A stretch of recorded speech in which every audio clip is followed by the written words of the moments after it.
auxiliary verb or principal verb. I have bought a book. আমি একটি বই কিনেছি। Have, has অর্থ আছে, পাওয়া, খাওয়া। Present tense বা verb 1. Had past tense বা verb 2. Had past participle বা verb 3. Buy অর্থ ক্রয় করা। Present tense বা verb 1.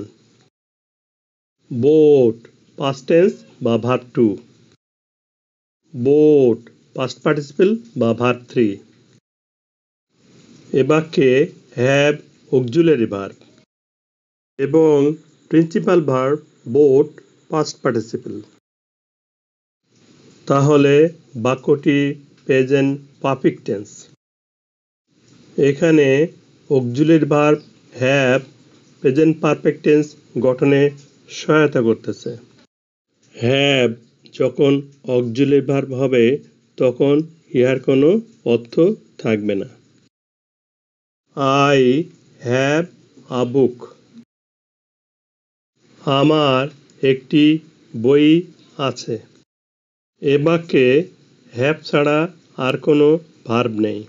তাহলে have principal verb. have principal verb হওয়ায় 2 নম্বর বাক্যটি প্রেজেন্ট ইনডেফিনিট টেন্স হয়েছে।